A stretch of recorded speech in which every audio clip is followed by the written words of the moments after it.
¿Cómo se mantendrá su reino?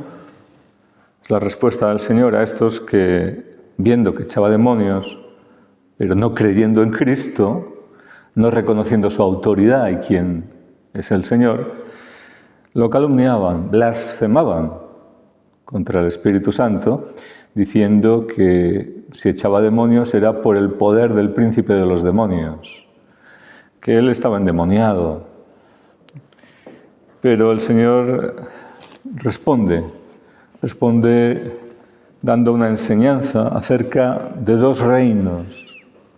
Dice, si el reino de Satanás está dividido, se hace la guerra entre ellos, ¿cómo se mantendrá su reino?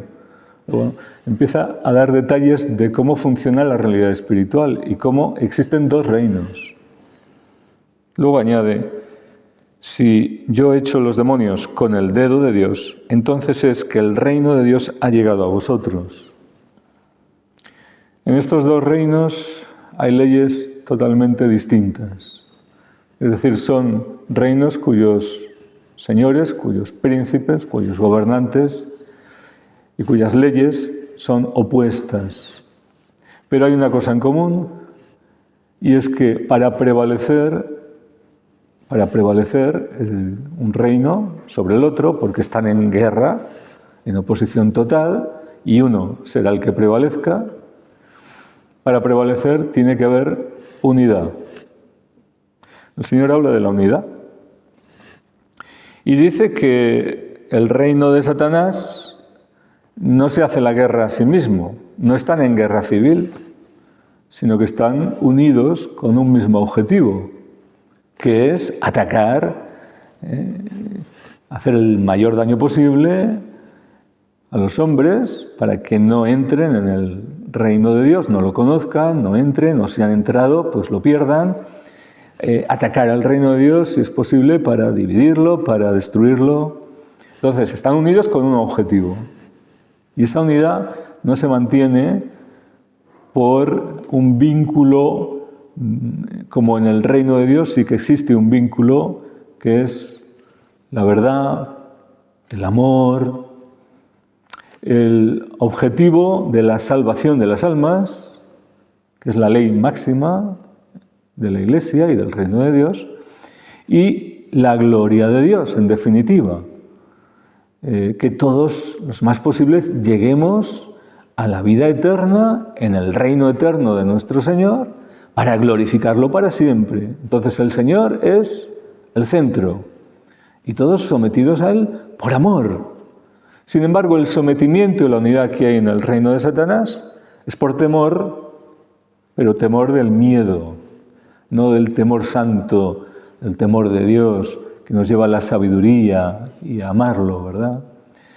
Un temor filial. No, aquí está el temor del castigo porque el mal es como trabaja, con la amenaza, con la manipulación, con todas las formas de acoso, de violencia sobre las conciencias, sobre las personas. Y en ese reino están ángeles, en el reino de Satanás, ángeles caídos y hombres cautivos o colaboradores, siervos también del maligno. Pero entre todos se ayudan con un objetivo horroroso, porque es hacer daño, es destruir, es odiar, es dividir, es lo contrario de lo que en el reino de Dios existe.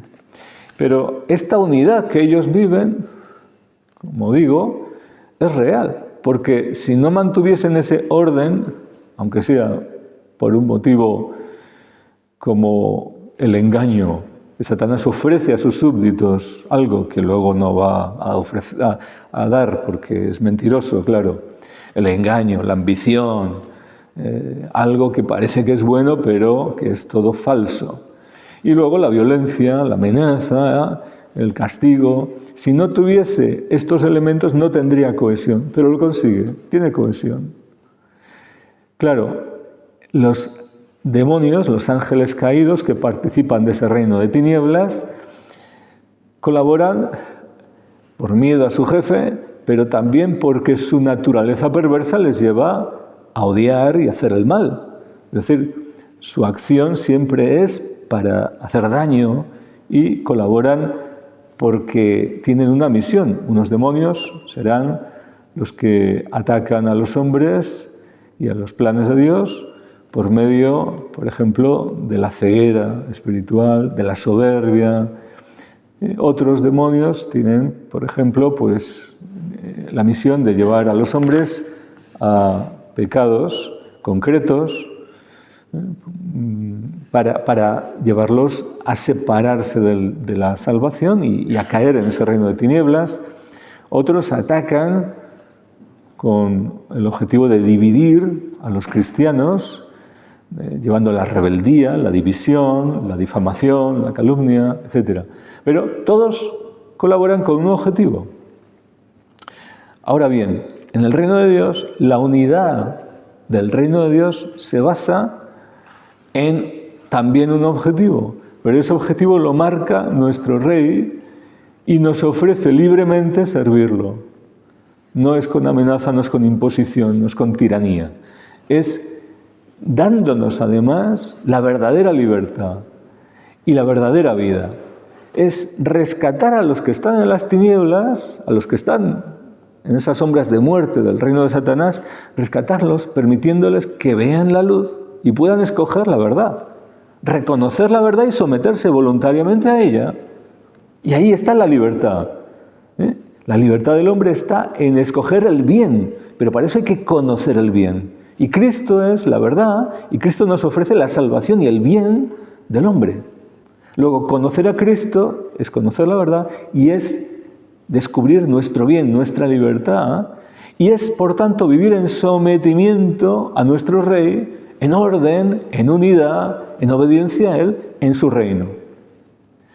Aquí empieza el combate, porque cuando alguien se convierte y pasa a participar de la ley del reino de Dios y quiere vivir como hijo de Dios, empieza el combate. Primero, porque en nosotros mismos, en nuestra propia carne, tenemos inclinaciones, tendencias por la concupiscencia que nos llevan a desear lo de atrás, a desear nuestra propia satisfacción, nuestros caprichos, nuestra ambición, nuestro placer. Entonces esto combate contra nosotros. Tenemos que ser firmes en el combate contra la carne, pero también los enemigos espirituales, el mundo y Satanás, los demonios, querrán atacarnos para derribarnos de la posición que hemos ganado. Por eso el combate es virulento y a muerte, a vida eterna o muerte eterna. Luego, más grave que lo que el hombre dice a muerte, ¿no? Más grave todavía. Pero una de las claves es la unidad. Si los enemigos están unidos con ese propósito perverso, los cristianos debemos buscar la unidad verdadera, la unidad con el vínculo del Espíritu, con la paz de Dios, la unidad en el amor a Dios y el amor fraterno y el amor a todos los hombres, buscando su salvación, sufriendo con paciencia los defectos del prójimo e incluso la persecución de los enemigos, pero, como Cristo desde la cruz, amando, buscando reconciliar con Dios todas las cosas. El Señor nos llama a vivir en su reino y hay tanto trabajo, tanto combate y tanto que hacer para someternos a nuestro Rey y vivir en verdadera obediencia a Cristo, nuestro Señor, y experimentar el gozo de la paz de su reino y de la unidad y del amor de su reino, en la verdad, en la santidad. Claro que la realidad muchas veces dista de esto y muchas veces da la impresión de que el Padre podría decir: el cuerpo de mi Hijo está roto, porque los hombres, miembros del cuerpo de Cristo, lo hemos desfigurado con nuestra rebeldía, con nuestro pecado. Si cada uno ocupásemos el sitio al que el Señor nos llama, si viviésemos sin ningún interés personal ni ambición de ningún tipo, en obediencia a la voluntad de Dios, si supiésemos defendernos de los engaños y ataques de los enemigos espirituales que buscan nuestra división y destrucción para debilitarnos y para que perdamos la vida eterna. Pero tantas veces parece que muchos no están atentos a lo importante, como decía San Agustín, en lo fundamental unidad. En lo fundamental unidad. No se trata de uniformidad, no es eso. Pero en lo fundamental, en las cosas fundamentales, ya hemos dicho, la gloria de Dios. Esto es lo que nos mueve, lo que nos preocupa realmente. La salvación de las almas, está eso en nuestro corazón. En todo caridad. Y en lo secundario libertad, porque se puede servir a Dios de muchas maneras. No tenemos que juzgar al otro y también entender que Dios da dones distintos a los hombres y paciencia con todos, con nosotros mismos también, en nuestro proceso de conversión, de santificación, pero tener una decisión clara, firme, honesta de seguir al Señor y de combatir contra la carne, humillarnos, que no sea nuestra soberbia, nuestro yo el que prevalezca y seamos agentes de división y de engaño. No. La obediencia en la humildad, en la verdad, a los planes de Dios, a Cristo nuestro Rey, para participar de su reino, porque este es el que va a prevalecer, este es el que va a vencer. Pero si no estamos unidos, como debe ser a ese reino, en sometimiento, como tiene que ser, a nuestro Rey, no sea que, como decía San Pablo, cuidado el que crea estar en pie, no caiga y pierda el sitio que tenía, porque los enemigos no van a parar en sus ataques. Levantémonos si es necesario. Ayudémonos unos a otros con humildad y caridad sincera. Y luchemos con nuestro capitán y Señor, Jesucristo, que tiene ya la victoria. Así sea.